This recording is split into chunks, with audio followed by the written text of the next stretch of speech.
Viva! Bem-vindos de regresso aos Clássicos com História. Hoje vamos falar do Volkswagen Typ 166 Schwimmwagen, o carro ligeiro anfíbio da Segunda Guerra Mundial.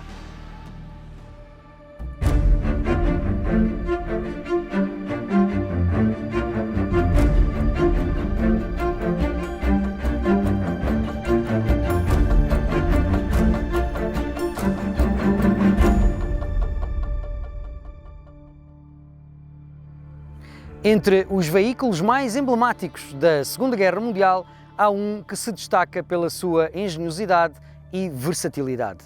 É o Volkswagen Schwimmwagen Typ 166, concebido para ser um veículo de alta mobilidade na terra e na água também.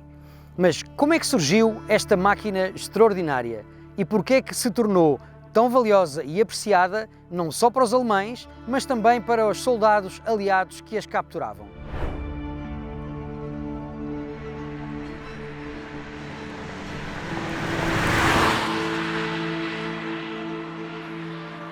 Tudo começou com a necessidade do exército alemão de um veículo ligeiro e ágil para operações anfíbias, especialmente para a planeada invasão da Inglaterra, a Operação Lobo Marinho. Ferdinand Porsche, já responsável pelo Kübelwagen, o Typ 82, viu aqui a sua oportunidade de criar algo ainda mais eficiente e extraordinário. O resultado foi o Typ 128, um protótipo com uma carroceria em forma de barco, tração às 4 rodas e suspensão reforçada. Em 1941, após testes bem-sucedidos, Hitler aprovou o projeto depois de uma demonstração peculiar. Durante a apresentação, um general foi picado por um mosquito e Hitler, ao esmagá-lo, brincou: "Aqui temos o primeiro general alemão a derramar sangue nesta guerra." Mas depois desse protótipo, o modelo evoluiu para o Typ 166, mais compacto, ágil e também um pouco mais simples. Os primeiros 125 veículos foram montados à mão pelo atelier que Ferdinand Porsche tinha em Stuttgart, ficando conhecidos como os pré-série. A sua carroceria era uma espécie de banheira em chapa de aço estampada e tão leve que 3 soldados conseguiam levantá-lo para trocar um pneu sem sequer ser preciso um macaco. A produção em série começou em 1942 e o Schwimmwagen rapidamente se tornou o preferido das Waffen-SS, substituindo motocicletas com sidecar como a BMW R75. Transportava 4 soldados com equipamento completo, tinha tração integral e um diferencial autoblocante, tornando-se imbatível em terrenos difíceis, até na lama da frente oriental.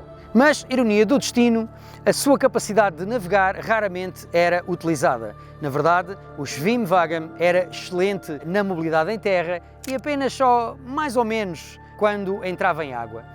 O seu grande trunfo era realmente a mobilidade em todo o terreno, graças ao peso muito reduzido, apenas 910 kg, e ao fundo plano. Mas tinha um pormenor muito curioso.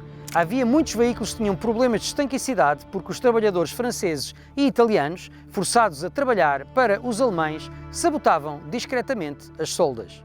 Ainda assim, era tão eficiente que os aliados reutilizavam os exemplares capturados, pintando-os de verde militar e marcando-os com as estrelas brancas que os aliados utilizavam nos seus veículos. No que diz respeito às suas capacidades em água, o Schwimmwagen tinha atrás um hélice que se punha para cima e para baixo, consoante era para estar inativo ou ativo. Quando estava para baixo, havia uma ligação com uma tomada de força direta ao motor que permitia que o hélice rodasse e, portanto, conferisse alguma capacidade de movimentação na água pelos seus próprios meios.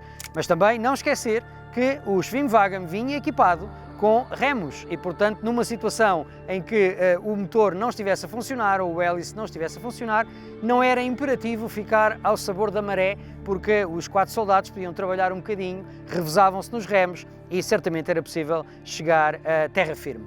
Produzido até ao final de 1944, com mais de 15.000 unidades fabricadas, o Schwimmwagen sobreviveu à guerra em funções civis, desde veículo de bombeiros e polícias até aos caçadores de patos que aproveitavam as suas capacidades anfíbias para se deslocarem em pântanos.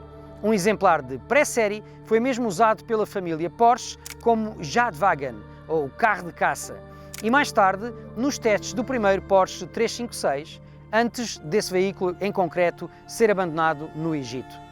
Hoje em dia estima-se que restem apenas cerca de 180 exemplares desta máquina extraordinária, uma prova de gênio de engenharia em tempos de guerra.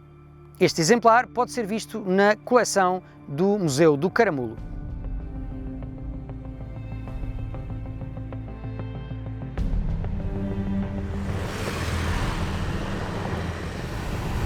São apenas 4 velocidades.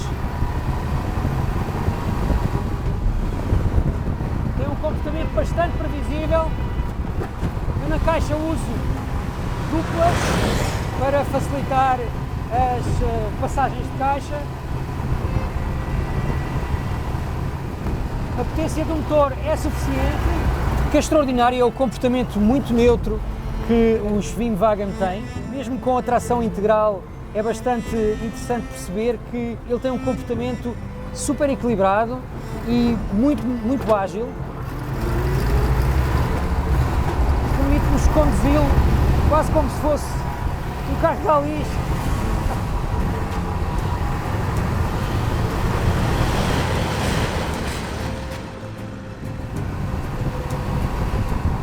É mesmo um veículo bastante especial.